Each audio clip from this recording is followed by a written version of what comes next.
نحمده ونصلي على رسوله الكريم أما بعد فأعوذ بالله من الشيطان الرجيم بسم الله الرحمن الرحيم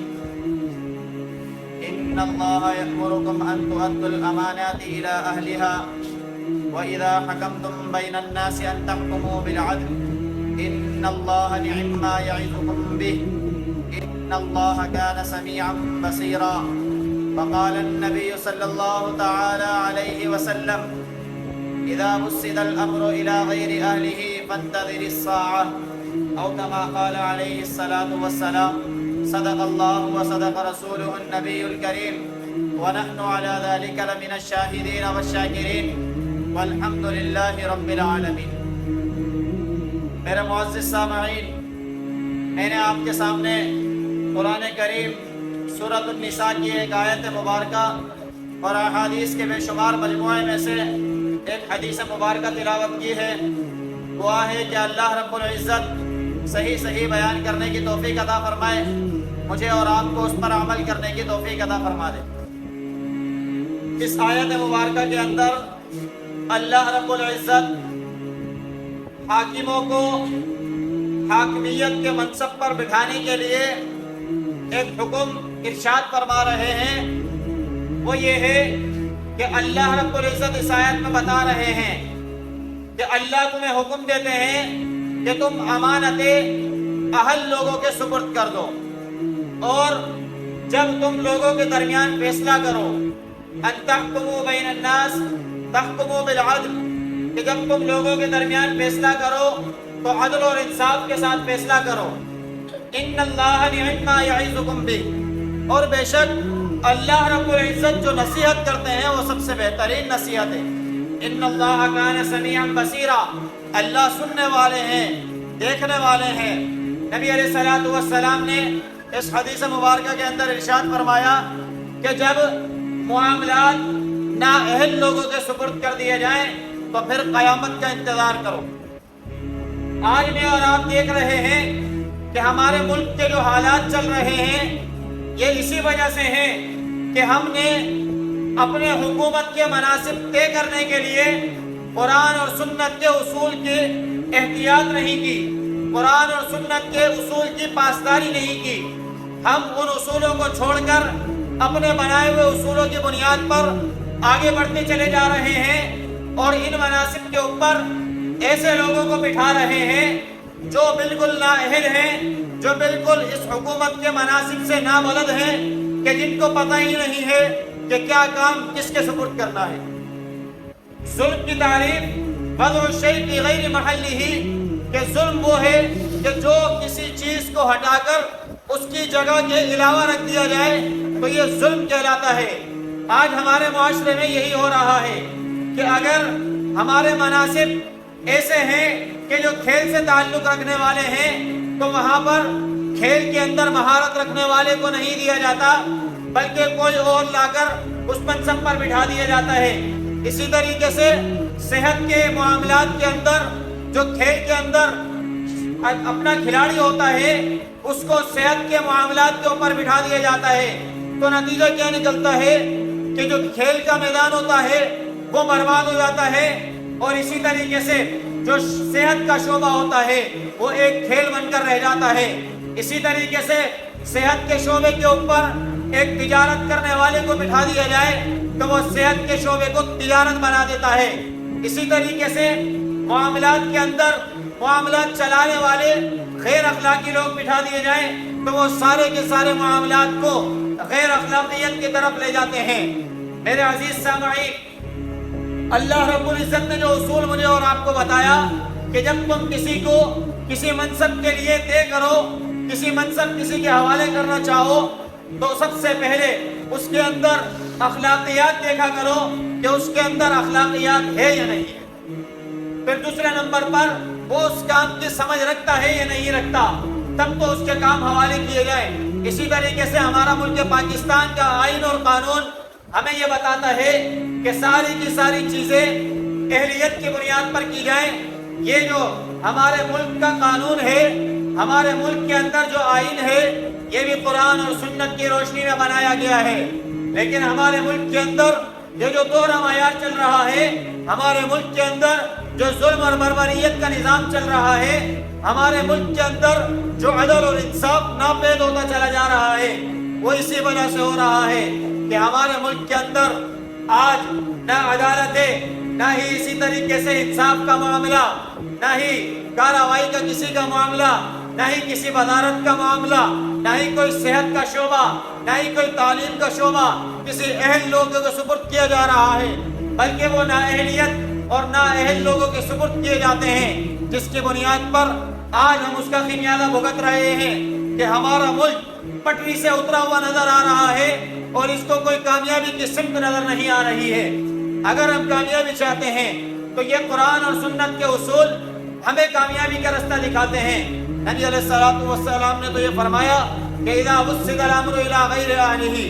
جب نااہل کے سپرد کوئی معاملہ کر دیا جائے تو پھر قیامت کا انتظار کرو۔ آج یہی ہوا ہے کہ ہمارے ملک کے اندر یہ کیا ہے؟ یہ کہیں خودکشی ہے، کہیں عزتوں پر حملے ہیں، کہیں وزارتوں پر حملے ہیں، کہیں لوگوں کے بھوک اور افلاس کے اوپر معاملات خراب ہوتے چلے جا رہے ہیں۔ یہ کیا ہوا ہے؟ یہ قیامت صغریٰ کیوں برپا ہوئی ہے؟ یہ اسی لیے برپا ہوئی ہے کہ ہم نے اپنے ملک کے مناسب، اپنے ملک کی ذمہ داریاں، اپنے ملک کے معاملات ان لوگوں کے سپرد کر دی ہیں جو بالکل غیر اخلاقی لوگ ہیں، جو بالکل ناعقل لوگ ہیں، کہ جن کو سمجھ بوجھ نہیں ہے اور معاملات ان کے سپرد ہم کرتے چلے جا رہے ہیں۔ جو لوگ کھیلنے کی بھی صلاحیت نہیں رکھتے، ہمارے ملک کی صحت ان کے حوالے کر دی جاتی ہے، جو صحت کو مذاق بنا دیتے ہیں، صحت کا شعبہ مذاق بن کر رہ جاتا ہے۔ ہمارے ملک کی تعلیم ان لوگوں کے حوالے کر دی جاتی ہے جو بالکل اس سے نابلد ہوتے ہیں۔ وہ صحت کے شعبے کو،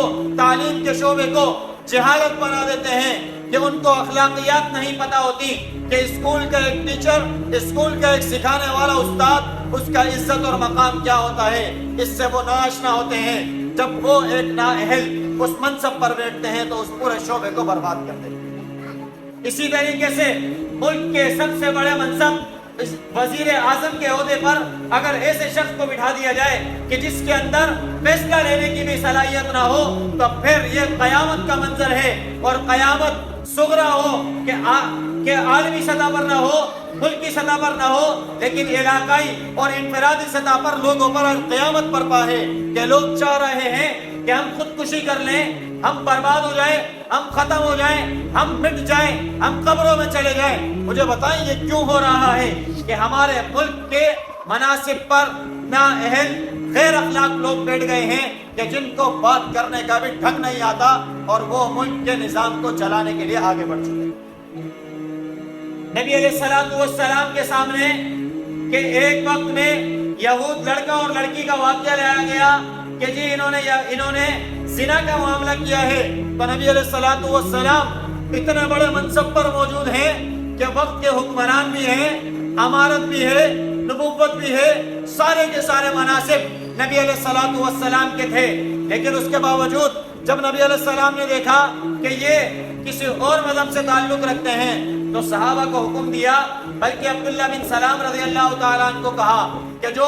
یہودیوں کے عالم رہ چکے تھے اور اسلام لے آئے تھے، ان سے کہا کہ آپ بتائیں کہ آپ کے پہلے جو کتابیں تھیں ان کے اندر یہود کے لیے اس پر کیا سزا تجویز کی گئی تھی۔ انہوں نے کہا کہ سنسار کرنے کا حکم دیا گیا ہے، تو لوگوں نے کہا کہ سنسار کرنے کا حکم نہیں ہے، بلکہ ہمارے یہاں پر کالا منہ کیا جاتا ہے اور گھوڑے پر بٹھا دیا جاتا ہے، گدھے پر بٹھایا جاتا ہے اور تھوڑی بہت مار پیٹ بھی کی جاتی ہے۔ عبداللہ بن سلام رضی اللہ عنہ نے کہا یہ لوگ جھوٹ بولتے ہیں۔ لوگوں نے واویلا کیا اور کہا کہ نہیں ایسی بات نہیں ہے، ہم صحیح کہہ رہے ہیں۔ تو نبی علیہ السلام نے کہا کہ جاؤ تم اپنے عالم کو بلا کر لاؤ جو یہاں پر ہمیں آپ کی کتاب پڑھ کر بتائے کہ آپ کی کتاب یہ کہہ رہی ہے۔ آپ اندازہ لگائیں کہ نبی علیہ الصلوۃ والسلام حالانکہ سب کچھ جانتے ہیں، حالانکہ وحی کا سلسلہ چل رہا ہے، اللہ سے ڈائریکٹ رابطے میں ہیں، اس کے باوجود کہہ رہے ہیں کہ دنیا کی سطح پر جو آپ کے نزدیک عالم دین ہے اس کو لے کر آئیں۔ پھر اس بندے کو لایا گیا، اس نے پڑھ کر آیت بتائی، اور آیت بتانے کے بعد چونکہ وہ معاملہ مالدار لوگوں کا تھا، اس نے آیت کے اوپر ہاتھ رکھ کے اگلی آیت کو پڑھنا شروع کیا۔ عبداللہ بن سلام رضی اللہ تعالی عنہ نے پکڑ لیا اور کہا کہ یہ معاملہ ایسا نہیں ہے، آپ یہ والی اس لفظ کا مفہوم بتاؤ۔ جب مفہوم بتایا گیا تو سزا وہی سنسار کی نکلی۔ معلوم ہوا کہ قرآن اور سنت اسی طریقے سے جو بھی آسمانی دین ہیں، ادیان ہیں، مذاہب ہیں، ان کے اندر زنا کی سزا یہی مقرر کی ہے۔ پھر اللہ کے نبی نے یہ کہا کہ پہلے کی امتیں اس لیے برباد ہو گئی کہ ان کے نزدیک انہوں نے دور معیار کو رائج کیا ہوا تھا کہ جب امیر ہوتا تھا تو اس کے نزدیک فیصلہ کچھ اور کیا کرتے تھے، اگر غریب ہوتا تھا تو فیصلہ کچھ اور ہوتا تھا۔ میں یہاں تمہیں کہتا ہوں کہ اگر اس جگہ پر فاطمہ بنت محمد بھی ہوتی یا اگر یہ کسی اور کے لیے بھی فیصلہ کیا جاتا، تب بھی میں اپنے فیصلے کو نہیں بدلتا، بلکہ فیصلہ قرآن اور سنت کے مطابق کرتا۔ لیکن آج ہمارے ملک کے اندر دیکھ لیا جائے کہ کیسا نظام چل رہا ہے، کس طرز عمل کو ہم چلا رہے ہیں کہ ہمارے ملک کے اندر اگر غریب چوری کر لے تو سالوں تک اس کے کیس کی سنوائی بھی نہیں ہوتی، اور اگر کوئی مالدار ہے تو یک لمحے میں اس کے کیس کی سنوائی بھی ہوتی ہے، اگلے ہی دن فیصلہ بھی سنا دیا جاتا ہے اور معاملات سر انجام دے دیے جاتے ہیں۔ یہ ہمارے ملک کی تباہی کی وجہ ہے کہ ہمارا ملک اس وجہ سے تباہ ہو رہا ہے کہ ظلم و ستم کے نظام کو ہم رائج کرتے چلے جا رہے ہیں۔ اس وجہ سے آج ہم کامیابی کی طرف نہیں جا پا رہے۔ حضرت علی رضی اللہ تعالی عنہ کا قول ہے، مشہور قول ہے، سن رکھا ہے کہ حضرت علی رضی اللہ تعالی عنہ نے پوری امارت اور حکومت کو ایک لفظ کے اندر بند کر دیا اور کہا کہ دنیا کے حکومتوں کے لیے کفر کا نظام تو چل سکتا ہے لیکن ظلم کا نظام نہیں چل سکتا۔ آج تحقیق کر کے دیکھ لیں کہ ظلم یہی ہے کہ نااہل کو کسی جگہ پر بٹھا دیا جائے، ایک چیز کی اہلیت کہیں اور ہے اس کو کہیں اور رکھ دیا جائے تو یہیں سے ظلم برپا ہوتے ہیں۔ آج ہمارے شعبوں کو دیکھ لیا جائے کہ جو شعبہ ناکام ہے، برباد ہے، تباہی کی طرف جا رہا ہے تو دیکھیں کہ اس کا سربراہ اس کی اہلیت رکھتا ہے یا نہیں رکھتا، تو نظر آئے گا کہ وہ اہل نہیں ہے بلکہ وہ نااہل ہے۔ اس کی نااہلی کی وجہ سے یہ سارے معاملات ہوتے ہیں اور اس کی نااہلی کی وجہ سے وہ شعبہ برباد ہو جاتا ہے اور ایک کی نااہلی کی وجہ سے سارے لوگوں کو اس کا خمیازہ بھگتنا پڑتا ہے۔ آج ہمارے حکمرانوں کے دل کے اندر، ان کے دماغ کے اندر ایمان کی کوئی اہمیت نہیں ہے، ورنہ حضرت عمر فاروق رضی اللہ تعالی عنہ دیکھیں کہ وقت کے حاکم ہیں، امیر المومنین ہیں، اور اپنے دل کے اندر کیا بات موجود ہے کہ کہتے ہیں کہ نبی علیہ السلام نے فرمایا کہ الایمان بین الرجاء والخوف، کہ ایمان تو امید اور خوف کے درمیان کی ایک چیز ہے، اور فرمایا کہ مجھے اللہ کا خوف مجھے اتنا ہے کہ اگر آسمان سے آواز آئے کہ سب کو بخش دیا گیا ہے اور ایک کو پکڑ لیا گیا ہے تو میں اتنا خوف رکھتا ہوں کہ وہ ایک میں ہوگا میری پکڑ ہوگی۔ اور اسی طریقے سے اللہ رب العزت سے مجھے امید بھی اس درجے کی ہے کہ اگر آسمان سے اعلان ہو اور کہا جائے کہ سب کے سب کی پکڑ ہو گئی ہے، سب کے سب کو اللہ نے پکڑ لیا ہے لیکن ایک شخص کو بخش دیا ہے، تو حضرت عمر رضی اللہ عنہ نے فرمایا مجھے اللہ سے اتنی امید ہے کہ وہ ایک میں ہوگا۔ آج نہ ہمارے حکمرانوں کے دل میں یہ بات ہے، نہ ہماری رعایا کے دل میں یہ بات ہے، نہ ہمارے ظالموں کے دل کے اندر ظلم کرتے وقت یہ بات ذہن میں آتی ہے، بلکہ سارے کے سارے مزے لوٹنے کے چکر میں ہیں، سارے کے سارے ظلم اور بربریت کا نظام رائج کرتے چلے جا رہے ہیں۔ آج ہمارے ملک کے شعبے اور فیکلٹیاں برباد کیوں ہو رہے ہیں کہ ہمارے ملک کے اندر رشوت کا نظام رائج ہے کہ اگر کسی کو بھی نوکری دی جاتی ہے اہلیت نہیں دیکھی جاتی، اس کے اندر قابلیت نہیں دیکھی جاتی، بلکہ رشوت کے نام پر رشوت لے کر اس کو منصب پر بٹھا دیا جاتا ہے۔ پھر حال یہی نکلتا ہے کہ الراشی والمرتشی کلاہما فی النار، یہ لوگ اپنی دنیا تو برباد کرتے ہی ہیں لیکن اپنی آخرت تو برباد کرتے ہیں کہ جہنم میں مقام بنا لیتے ہیں، لیکن اس کے ساتھ ساتھ اپنی دنیا کے سکون کو برباد کر لیتے ہیں۔ وہ سمجھتے ہیں کہ رشوت کے طور پر یہ منصب لینے کے بعد دنیا سکون سے گزار لیں گے، دنیا اس منصب کی بنیاد پر، اس تنخواہ کی بنیاد پر ہم سکون سے گزاریں گے، لیکن سکون تو اللہ رب العزت نے اپنے ذکر میں رکھا تھا۔ اللہ کا ذکر یہی ہے کہ اللہ ہر دم یاد رہے، اللہ ہر لمحہ یاد رہے، اللہ ہر پل یاد رہے، اللہ ہر قدم پر یاد رہے۔ جب ہم رشوت دے رہے تھے ہمیں اللہ یاد نہیں تھا، ہم نے اللہ کو بھلا دیا ہوتا ہے، ہم اللہ کو بھلانے کے بعد اس منصب پر پہنچتے ہیں، اللہ کا ذکر نہیں کرتے، اللہ کو یاد نہیں کرتے، پھر لاکھ تنخواہ اٹھائیں یا 2 لاکھ تنخواہ اٹھائیں لیکن گھر میں خوشحالی نہیں ہوتی، گھر بار بربادی کی طرف جاتے ہیں، گھر میں سے سکون ختم ہو جاتا ہے۔ آج ہمارا پورا معاشرہ اسی چیز کا خمیازہ بھگت رہا ہے، ہمارا پورا ملک اسی چیز کی لپیٹ میں ہے کہ ہم ظلم کے نظام کو رائج کر رہے ہیں۔ اگر ہم کامیابی چاہتے ہیں، اپنے ملک کو ترقی دینا چاہتے ہیں، آج سے عزم کر لیں کہ ملک کے اندر دورہ معیار نہیں ہوگا، ملک کے اندر ظلم و ستم کا نظام نہیں ہوگا، اور ملک کے اندر کسی کو کسی غیر منصب پر، کسی نااہل کو کسی ایسے منصب پر نہیں بیٹھنے دیں گے جس کی وہ اہلیت نہیں رکھتا۔ اور سب سے ایک نمبر چیز کہ جب تک ہم لوگ غیر اخلاق نابلد لوگوں کو کہ جن کے اندر اخلاق کا الف بھی موجود نہیں ہوتا، ان لوگوں کو منصب پر بٹھاتے رہیں گے تو ایسے لوگ ہمارے اوپر نا اخلاقی اور غیر اخلاقی کے عذابات مسلط کرتے رہیں گے۔ آج ہمارے حکمرانوں سے بات کی جائے تو جواب الٹا آتا ہے، وزیر اعظم صاحب سے بات کی جائے جواب الٹا سننے میں آتا ہے، کیونکہ ان کے پاس اخلاق نہیں ہے۔ اخلاق ہوتا تو الٹا جواب نہیں ملتا، بلکہ سوچ سمجھ کر جواب دیا جاتا، اپنے آپ کو اس جگہ پر رکھ کر جواب دیا جاتا۔ جب ہم کروڑوں لاکھوں اور اربوں پتی لوگوں کو منصبوں پر بٹھا دیتے ہیں تو ان کو پھر غریب کی غربت کا احساس نہیں ہوتا، ان کو غریب کی تکلیف کا اندازہ نہیں ہوتا، غریب پر کیا بیت رہی ہے ان کو اندازہ نہیں ہوتا، بلکہ وہ یہی کہہ رہے ہوتے ہیں کہ جی ایسا ہے تو کیا ہو گیا، اتنا ظلم تو نہیں ہے کہ لوگ چلانا شروع کر۔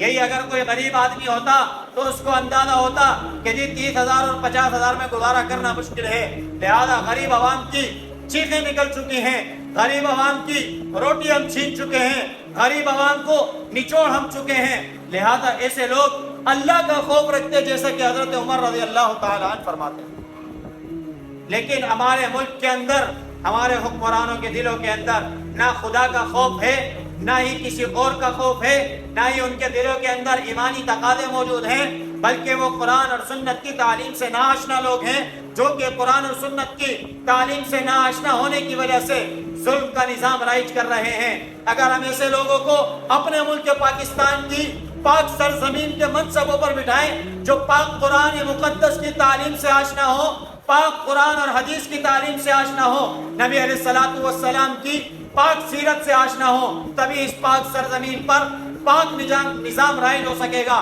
وگرنہ اس ملک کے اوپر کوئی پاک نظام رائج نہیں ہو سکے گا، اور ہم اسی طرح پستے چلے جائیں گے۔ دعا ہے کہ اللہ رب العزت ہم سب کو یہ سمجھ عطا فرما دے اور اخلاقی لوگوں کو منصبوں پر بٹھانے کی ہم سب کو توفیق عطا فرمائے۔ وآخر دعوانا ان الحمد للہ رب العالمین، الحمد للہ رب العالمین، والعاقبۃ للمتقین، والصلاۃ والسلام علی سید الانبیاء والمرسلین۔